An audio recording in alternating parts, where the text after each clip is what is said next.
నా పేరు Srikanth. First time మీరు మన ఛానల్ చూస్తే సబ్స్క్రైబ్ చేస్తారని మనస్ఫూర్తిగా కోరుకుంటున్నా. వైఎస్ఆర్సీపీ పార్టీలో ఒక లేడీ ఉంది. ఆమె పేరు మంచా మల్లేశ్వరి. ఏం అరుపులు ఓళ్ళు ఆంధ్ర మొత్తం వినిపిస్తాయి, కానీ సబ్జెక్ట్ మాత్రం అస్సలు లేదు.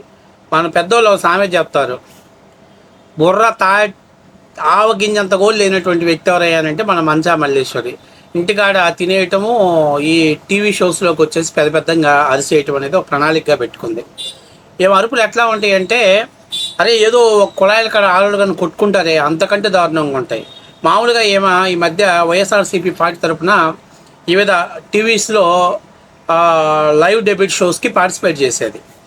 అయితే ఈమె మాట్లాడాల్సినప్పుడు ఆమె మాట్లాడిద్ది, పక్కన వాళ్ళు మాట్లాడేటప్పుడు ఏమే మాట్లాడిద్ది. అందుకని చెప్పేసి కనీసం ఒక షోలో ఎలా మాట్లాడాలో మేనర్స్ కూడా తెలియట్లేదని చెప్పేసి ఏమని చాలామంది అవాయిడ్ చేసేసి పక్కన పెట్టేశారు. ఇక మన డబ్బా రేకుల సాక్షి ఛానల్కి వెళ్ళిపోయి వాళ్ళు ఇచ్చినటువంటి పిచ్చి స్క్రిప్ట్ ఆడ మాట్లాడి, ఇదే నేను పెద్ద అధికార ప్రతినిధి, నన్ను మించినోడు లేదని చెప్పేసి భారీ ఎలివేషన్స్ వేసుకున్నది. పవన్ కళ్యాణ్ గారు ఏంటంటే రాష్ట్రానికి ఉప ముఖ్యమంత్రి గారు. ఆయన పంచాయతీరాజ్ శాఖ, అంటే పంచాయతీరాజ్ శాఖ మీద ఉన్నటువంటి దాని మీద పూర్తి స్థాయిలో ఆయన అవగాహన ఉండాలి. కానీ మన మంచా మల్లేశ్వరి ఒకసారి చూడండి ఏం మాట్లాడిద్దంటే, అంటే గత ప్రభుత్వంలో వాళ్ళ ప్రభుత్వంలో ఎవడు ఏ శాఖలో మాట్లాడతాడో వాడికే తెలియదు, ఏ శాఖలో ఉంటారో వాళ్ళకి తెలియదు. అదే అనుభవంతో అదే విధంగా అందరు ఉంటారని కొన్ని పొరపాటులో ఉంటుంది మా మంచా మల్లేశ్వరి. సరే ఒకసారి షురూ చేస్తాను, చెవుల్లోంచి రక్తం వస్తుంది, కానీ జాగ్రత్తగా ఉండండి. వీడియో చూసే ముందు దయచేసి సబ్స్క్రైబ్ చేయండి. స్క్రిప్ట్ చేసినా పర్లేదు కానీ ఆ వాయిస్ని సబ్స్క్రైబ్ మాత్రం చేయండి. పోలవరం కోసం అడిగితే నాకు అవగాహన లేదు, అనుభవం లేదు అంటివి. లేకపోతే పెట్టుబడులు ఏమైనా తీసుకొని వస్తానంటే నాకు అవగాహన లేదు, అనుభవం లేదు అని అంటివి. ఇవాళ స్టీల్ ప్లాంట్ లో టెక్నికల్ గా ఇష్యూలు జరిగాయి సార్, ఇంతమంది చనిపోయారంటే అవగాహన లేదు, అనుభవం లేదంటివి. ఎందుకు వచ్చావు మరి అవగాహన అనుభవం లేనప్పుడు? దేనికి వచ్చారు? జగన్మోహన్ రెడ్డి గారిని అక్కడ కూడా శవాల మీద పేలాలు ఏరుకునే వాళ్ళలాగా అక్కడ మీరు రాజకీయం చేసేది. అక్కడ కూడా జగన్మోహన్ రెడ్డి గారు మాట మాట్లాడుతున్నారు. మీకేం అర్హత ఉంది జగన్మోహన్ రెడ్డి గారి కోసం మాట్లాడడానికి? గతంలోనే సెంట్రల్ మినిస్టర్ కుమారస్వామి గారు చాలా క్లియర్ గా చెప్పారు కదా. ఆ వీడియోలు ఉంటే ఒకసారి వేయండి సార్. ఆయన త్రూ మెయిల్ ద్వారా కానీ వీడియోస్ ద్వారా కానీ చెప్పారు కదా, ట్విట్టర్ ద్వారా కూడా చెప్పారు కదా. Only because of Jaganmohan Reddy గారు ప్రైవేటీకరణం ఆగింది అని చెంప చెల్లుమనేలాగా ఆ రోజు చెప్పారు కదా. అందుకే ఆగిందని రాష్ట్రంలో ఉన్న వాళ్ళందరికీ తెలుసు కదా. జగన్మోహన్ రెడ్డి గారు ప్రధానమంత్రికి రాసినటువంటి లెటర్లు లేవా? ఆయన అసెంబ్లీలో చేసినటువంటి తీర్మానాలు లేవా? ఏమి లేవని చెప్పేసి నువ్వు వచ్చి మాట్లాడుతున్నావు ఏంటి? గతంలో జగన్మోహన్ రెడ్డి చేశారు, కాంగ్రెస్ చేశారు, మధ్యలో టీడీపీ అడిగిపోయింది కదా. డబ్బా రేకు రోడ్డు మీద రుద్దినట్టే. అమ్మా నేను ఒక చిన్న మాట చెబుతాను.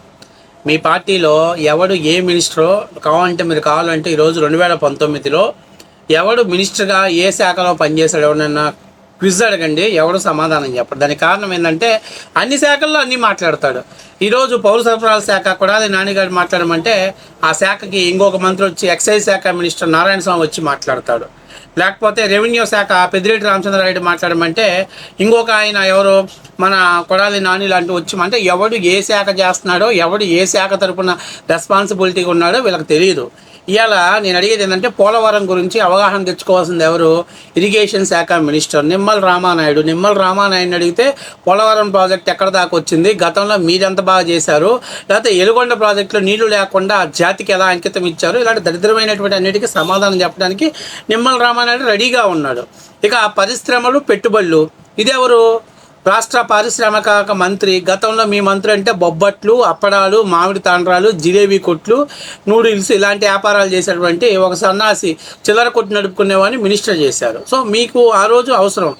కానీ ఈరోజు నేనేం చెప్తున్నానంటే, ఈరోజు పరిశ్రమలకి నారా లోకేష్ గారు ఉన్నారు. బ్రహ్మాండంగా చెప్తాడు, బ్రహ్మాండంగా మాట్లాడతాడు. మీకు ఏం కావాలో A to Z డేటా ఇవ్వడానికి రెడీగా ఉన్నాడు. పరిశ్రమల శాఖ మంత్రిగా ఆయన ఉన్నాడు కాబట్టి ఆయన మీకు ఏం కావాలో చెప్తాడు. మీకు ఏమైనా డౌట్ ఉంటే అడగండి, చెప్తాడు. కానీ మీలాగా అల్లా తప్పగల ఎవడు ఏ శాఖలో ఉంటాడో ఎవడికి ఏం సంబంధం లేదో చెప్తాడు. ఇవాళ మీరు అడగాల్సింది ఏంది పవన్ కళ్యాణ్ గారు అంటే పంచాయతీరాజ్ శాఖ గురించి అడగాలి. డెఫినెట్లీగా ఆయన పంచాయతీరాజ్ శాఖ గురించి మాట్లాడతాడు. ఎక్స్ప్లెనేషన్ మీరు అడగండి. ఆయన వచ్చిన తర్వాత ఎన్ని గిరిజన గ్రామాలకు రోడ్లు వేశారు, ఎన్ని పంచాయతీరాజ్ పరిధిలో ఉన్నటువంటి రోడ్లకు మరమ్మతులు చేశారు, ఎన్ని రోడ్లు వేయించాడో మొత్తం డేటా మీ ముందు చెప్తాడు. అంతేకాకుండా ఉపాధి హామీ పనులు ఎంతవరకు చేయించాడు, అలాగే ఉపాధి హామీ కూలీలకు ఎంతవరకు బకాయిలు చెల్లించాడో వీటికి సంబంధించిన డేటా చెప్తాడు. ఎందుకంటే ఆయన పంచాయతీరాజ్ శాఖ. మీలాగా ఎవడు ఏ శాఖలో ఉంటాడో, ఎవడు ఏ శాఖను ఆపుతాడో మీకు తెలియదు. కనీసం మీ దాంట్లో ముఖ్యమంత్రి ఎవడో, ముఖ్యమంత్రి తప్ప నుంచి ఉప ముఖ్యమంత్రులు ఎవరో తెలియదు. వాళ్ళకి అసలు ఏ పనులు ఉన్నాయో తెలియదు. నిన్న జగన్మోహన్ రెడ్డి గారు మొన్న వైసీపీ నాయకులు మాట్లాడుతూ ముఖ్యమంత్రి ఉప ముఖ్యమంత్రి పదవి రాజ్యాంగబద్ధమైన పదవి కాదంటాడు. మరి 5 ఉప ముఖ్యమంత్రులు ఎలా ఇచ్చావు రాజ్యాంగబద్ధం కానటువంటి పదవిని?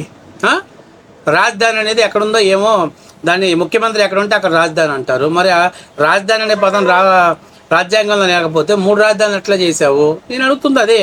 ఇవన్నీ ఏందనంటే మీకు అవగాహన లేనటువంటి పని. నేనేదో అక్కడికి వెళ్ళి విశాఖ ఉక్కులు జగన్మోహన్ రెడ్డిని అడిగే అంత దమ్ము ఉందా అంటాను. అడిగే అంత దమ్ము ప్రజలే ఆయనకి ఇవ్వాలా. ఎందుకంటే ఆయనకి ప్రతిపక్ష హోదా ఇస్తే కూడా పనికిరాడని చెప్పేసి 11 సీట్లే ఇచ్చారు.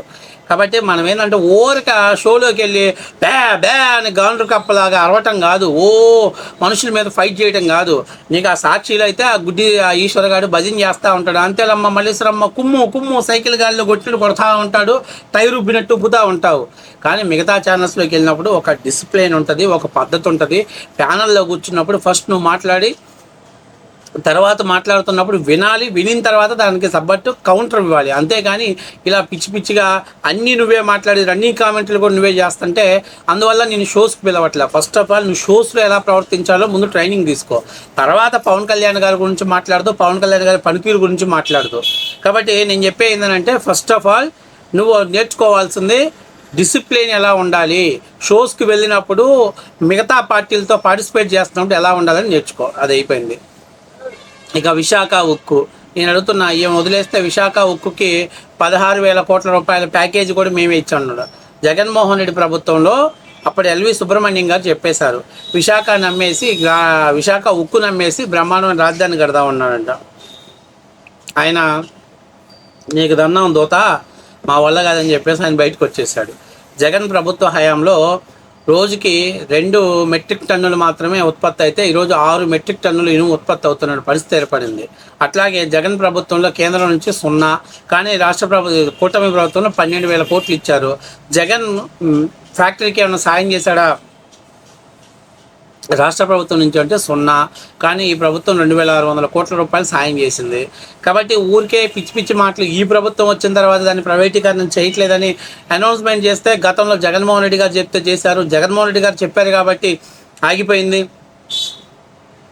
ఎందుకక్క ఈ సెల్ఫ్ డబ్బాలు, ఎందుకక్క ఈ పులిహార మాటలు, ఎందుకు ఈ పులిహార వ్యవహారాలు? మీ అన్న చెప్తే కూర్చున్న ఆడదు కూడా పైకి లేవదు. అది మీ పరిస్థితి. జగన్మోహన్ రెడ్డికి పోతే మోదీ కాలు పట్టుకుంటాడు, ఏం చేస్తాడో ఎవ్వరికి తెలియదు. తెల్లారిసరికి మళ్ళీ ఒక గంట 7 మంది తలుపులు తీస్తాడు, బయటకు వస్తాడు, మీడియాకు కూడా సమాధానం చెప్పకుండా ముసిముసి నవ్వులతో వెళ్ళిపోతుంది. ఇది మీ అన్న పరిస్థితి. కాబట్టి నేను చెప్పేది ఏంటంటే పవన్ కళ్యాణ్ మీరు ప్రశ్నించడం కాదు, మీకు 11 సీట్లు ఎందుకు వచ్చాయో దాని మీద ఆత్మవిమర్శ చేసుకోండి. ఊరికే షోస్లోకి వెళ్ళి అనిల్ కుమార్ ఉన్నాడు, అడిస్తే ఊరంతా వినపడుద్ది, కానీ ఉపయోగం లేదు. తర్వాత అంబటి రాంబాబు రంకెలేయటం తప్ప నుంచి ఏం చేత కాదు. పోలవరం ప్రాజెక్ట్ అంటే నాకు అర్థం కాని ప్రశ్న అంట. వాడికి ఏమర్థమైంది? చెట్టుకు చీర కడితే ఆ చుట్టూ ప్రదక్షిణ చేస్తున్నాడు రకం వాడు. అమ్మాయిలు సంజన సుకన్యలు అంటూ ఆడియో కాల్స్ మాట్లాడుకునేవాడు వాడిని తీసుకొచ్చి ఇరిగేషన్ శాఖ చేశారు. కాబట్టి మనకంటే అంత బెప్పంగాళ్ళు మినిస్టర్లుగా పనిచేస్తారు కాబట్టి ఎవడు ఏ శాఖ చెప్పాలో సమాధానం తెలియనప్పుడు ఆ కొడాలి నాని గారిని పంపించి ఒక 1/4 మంది వేయించి మీడియా ముందు బూతులు తిట్టిస్తారు. ఆ బూతులు డైవర్షన్లో అసలు సబ్జెక్ట్ పక్కకి వెళ్ళిపోయేది. కాబట్టి ఇక్కడ బ్రహ్మాండమైన సబ్జెక్టు ఉన్నటువంటి మినిస్టర్లు ఉన్నారు. ఇరిగేషన్ శాఖ అంటే రామానాయుడు అడగొచ్చు, పరిశ్రమల శాఖ అంటే లోకేష్ని అడగొచ్చు, పంచాయతీరాజ్ కావాలంటే పవన్ కళ్యాణ్ అడగొచ్చు, అట్లాగే హోమ్ మినిస్టర్ కావాలంటే అనిత గారిని అడగవచ్చు. ఇలా ఏ శాఖ వాళ్ళు మాట్లాడాలి, కానీ ఒక శాఖను ఇంకో శాఖ మాట్లాడేటువంటి మీలాంటి జంబలకడి పంబ టీం మాకు అవసరం లేదు. మా వాళ్ళు మాట్లాడతారు. నీకేమన్నా పంచాయతీరాజ్ శాఖలో డౌట్లు ఉంటే అడుగు, పవన్ కళ్యాణ్ చెబుతారు. తప్పనిచ్చి పరిశ్రమల గురించి, విశాఖ ఉక్కు గురించో లేకపోతే పోలవరం ప్రాజెక్టు గురించో ఆయన మాట్లాడాల్సిన అవసరం లేదు. ఆయన ముఖ్యమంత్రి అయినప్పుడు ఆయన అవగాహన చేసుకుంటారు, తప్పేం లేదు. మన అన్న ముఖ్యమంత్రి అయిన తర్వాత అవగాహన చేసుకున్నాడుగా, స్కీములు ఎట్ట పెట్టాలి, స్కాములు ఎట్ట చేయాలి, స్కామ్ చేసిన డబ్బులు సూట్ కేసు కంపెనీలు ఎలా పెట్టాలి, ఇవన్నీ వస్తూ ఉంటాయి. కాబట్టి నేను చెప్పేది ఏంటంటే ఎగేసుకుని పోయి అరవటం కాదు. నువ్వు ఆ సాక్షిలో ఆ ఈశ్వర్ గారి షోలో అయితే చల్తావు, మిగతా ఏ షోల్లో పనిచేయవు. అందుకే నేను మిగతా షోల్లో బ్యాన్ చేసేసారు.